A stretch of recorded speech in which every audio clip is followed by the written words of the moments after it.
종합 스포츠 분석 토킹 채널입니다. 10년 이상의 실전 경험과 노하우를 담아 데이터 기반 핵심 분석부터 최강 배팅 전략까지 아낌없이 공유해드립니다. 수년간 운영된 전문 분석방 링크는 고정 댓글에서 바로 확인 가능합니다. 피사 vs 코모. 이번 피사와 코모의 맞대결은 전체적인 경기 템포가 빠르게 치고받는 형식보다는 수비 조직과 포켓 공략의 효율을 중심으로 조용하게 흘러갈 가능성이 크다. 피사는 3백과 더블 윙백 구조를 통해 라인을 촘촘히 유지하며 마이스터를 향한 롱볼과 세트피스로 한 골 싸움을 노리겠지만 빌드업 템포가 느려 상대 조직을 크게 흔들어 놓기에는 한계가 있다. 전개 구간에서 마린이 볼을 소유하는 시간은 길지만 과감하게 라인을 끌어올리는 패스보다는 안전한 선택이 많기 때문에 상대 입장에서 버티기 어려운 압박을 받는 장면은 생각보다 많지 않을 수 있다. 반면 코모는 니코 파스를 중심으로 좌우 스윙 패스를 반복하며 피사의 미드필드 라인을 계속 옆으로 흔들어 놓을 것이다.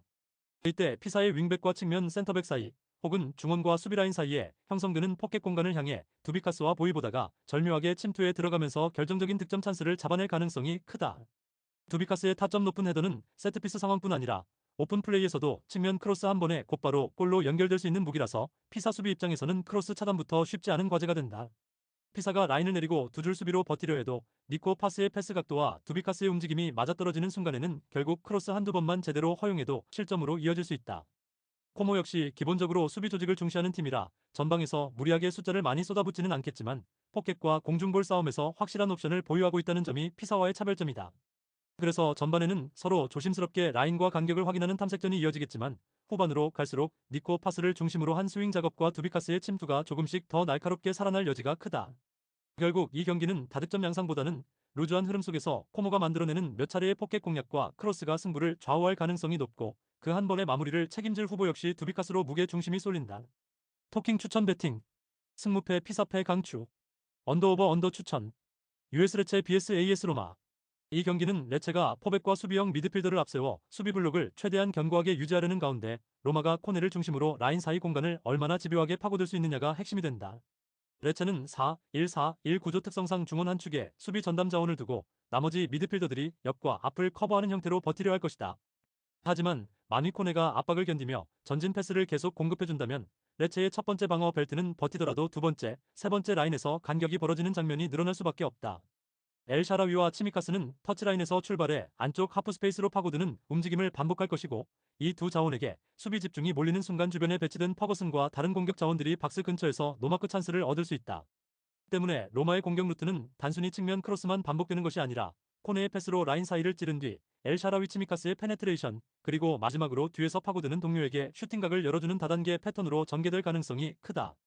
반면 레체는 피에로티의 개인 돌파와 말레의 연결 패스를 바탕으로 역습을 시도하겠지만 로마의 3백과 더블 피벗이 미리 대비하고 있다면 박스 근처까지 숫자를 싣는데 상당한 에너지를 요구받게 된다. 이 과정이 반복되면 레체는 전반 중반 이후부터 공격 전환 시 스프린트 횟수가 줄어들고 수비 블록을 유지하는데 에너지를 대부분 소진할 가능성이 높다. 로마는 코네의 볼 배급과 엘 샤라위 치미카스의 침투를 통해 레체 측면과 하프 스페이스에 균열을 내면서 한 번 주도권을 가져온 이후에는 공격 시간을 길게 가져가며 경기 템포를 자신들에게 유리한 방향으로 끌고 갈 수 있다. 특히 레체가 라인을 내리며 박스 안으로 숫자를 집어넣는 순간 박스 바깥에서 이선 자원들이 프리 상태로 슈팅을 시도할 공간도 자연스럽게 생긴다. 세트피스에서도 로마는 킥 퀄리티와 박스 안타기 자원 면에서 레체보다 우위를 점하고 있어 오픈 플레이에서 풀리지 않더라도 코너킥과 프리킥을 통해 계속해서 득점 기회를 만들어낼 수 있다. 레체가 승부를 뒤집기 위해 라인을 올리는 타이밍이 늦어진다면 오히려 후반 막판 로마의 역습과 측면 침투에 더 큰 리스크를 안고 뛰어야 하는 상황이 올 수도 있다. 그럼에도 불구하고 레체가 홈에서 쉽게 무너지는 팀은 아니기 때문에 초반에는 어느 정도 버티는 양상이 나오겠지만 시간이 지날수록 전진 패스를 견디는 힘이 떨어질 가능성이 크다. 결국 빌드업의 출발점이 되는 코네의 시야, 그리고 엘 샤라위와 치미카스가 만들어내는 페널티 박스 주변 페네트레이션 패턴이 누적되면 레체의 수비 블록은 한두 번의 결정적인 순간에서 틈을 보일 수밖에 없다.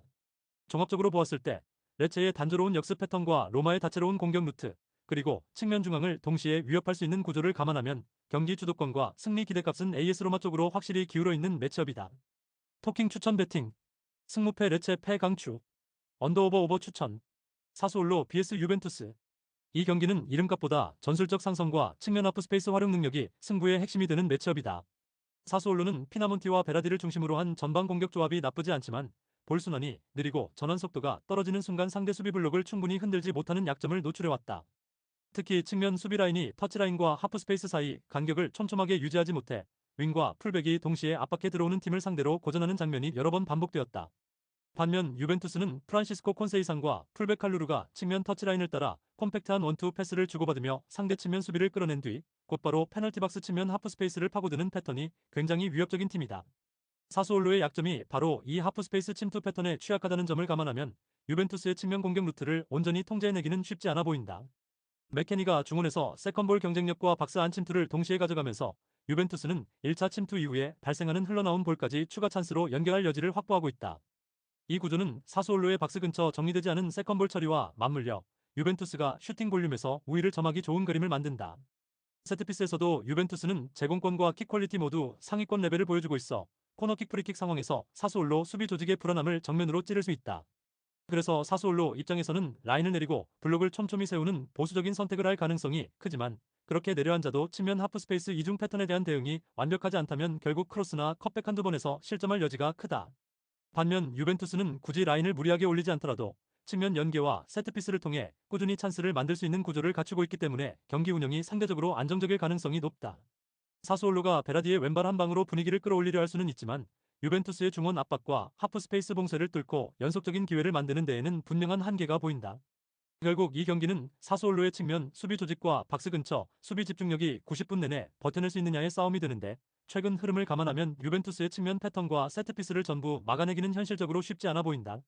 전술적 상성과 세트피스 위협, 하프스페이스 활용 능력까지 모두 합쳐서 봤을 때 원정팀 유벤투스가 점수와 내용 양쪽에서 조금씩 우위를 가져갈 가능성이 높은 경기다. 토킹 추천 배팅 승무패 사수올로 패강추 언더오버 언더 추천 웨스트햄 vs 노팅엄 웨스트햄과 노팅엄의 맞대결은 승률 데이터만 놓고 보면 홈팀이 근소하게 앞서는 구도지만 그 숫자 차이가 경기 내용에서 압도적인 우위를 보장해주는 상황은 아니다. 두 팀 모두 수비 지향적인 전술을 활용하고 있어 초반부터 과감하게 라인을 올려 공방전을 펼치기보다는 서로 리스크를 최소화하는 방향으로 출발할 가능성이 매우 크다. 웨스트햄은 보웬과 파케타를 앞세운 전환 공격에서 한두 번 위협적인 장면을 만들겠지만 기본적으로 중원 숫자를 두껍게 두고 라인 간격을 좁히며 실점 억제에 더 많은 비중을 둘 것으로 보인다. 노팅엄 역시 더블 볼란치를 중심으로 수비 블록을 단단하게 세우고 이고르 제수스의 버티는 플레이를 활용해 역습 혹은 세트피스 한두 번에 승부를 거는 패턴으로 나설 가능성이 높다. 최근 두 팀 모두 최전방에서 결정적인 마무리를 지속적으로 만들어낼 만큼 공격 컨디션이 좋다고 보긴 어려운 상황이라 전반부터 골이 터지는 그림을 기대하기는 쉽지 않다. 그래서 전반전은 서로 라인을 조심스럽게 유지한 채 중원에서의 압박 강도와 실수 여부를 먼저 점검하는 탐색전 성격이 강해질 수 있다. 후반으로 갈수록 체력 부담과 집중력 저하가 누적되더라도 두 팀이 모두 승점 3점만을 집착하기보다는 승점을 잃지 않는 쪽에 더 큰 가치를 두는 팀 컬러를 가지고 있다는 점도 중요하게 작용한다. 실제로 이런 유형의 팀들은 시즌 전체를 놓고 보면 과감한 모험보다는 한 골 싸움에서 지지 않는 것에 방점을 찍고 개미처럼 승점을 차곡차곡 쌓아 나가는 경향이 강하다. 이 경기 또한 득점 기회 자체가 많지 않을 수 있고 나오는 찬스마다 양팀 모두 마무리 부담을 크게 느끼면서 마지막 한 번의 터치에서 미세한 오차를 보일 가능성이 크다. 웨스트햄이 홈 이점을 바탕으로 조금 더 라인을 올리는 타이밍이 있겠지만 노팅엄의 수비 조직이 쉽게 무너지지 않는 팀이라는 점을 감안하면 완전히 일방적인 흐름을 상상하긴 어렵다. 노팅엄 역시 원정이라고 해서 극단적으로 물러나기보다는 일정 구간에서는 라인을 끌어올려 웨스트햄 빌드업을 방해하며 역습 타이밍을 노릴 것이기 때문에 어느 한쪽으로 흐름이 완전히 쏠리지 않는 균형 잡힌 양상이 반복될 수 있다. 결국 득점 기대치 자체가 양쪽 모두 낮게 형성되는 매치업이라 전반 후반 내내 한두 번의 골 장면이 승부를 가를 가능성이 크고 그 골마저도 양팀이 나눠 가질 시나리오를 충분히 상정할 수 있다. 특히 후반 막판에는 양쪽 모두 패배를 피하려는 심리가 강해져 라인을 다시 조정하면서 위험을 감수하는 대신 승점 1점이라도 확실하게 가져가려는 선택으로 기울 가능성도 높다. 이 모든 요소를 종합하면 이번 경기는 공격 포텐셜보다는 수비 조직과 리스크 관리에 초점이 맞춰진 루즈한 흐름 속에서 무승부가 성립될 여지가 큰 한 골 싸움 매치업으로 보는 것이 자연스럽다. 토킹 추천 배팅 승무패 무승부 강추 언더오버 언더 추천 구독, 좋아요, 알림 설정 토킹 가족방에서 더 많은 혜택을 만나보세요. 가족방은 고정 댓글의 링크를 통해 문의하세요. 감사합니다.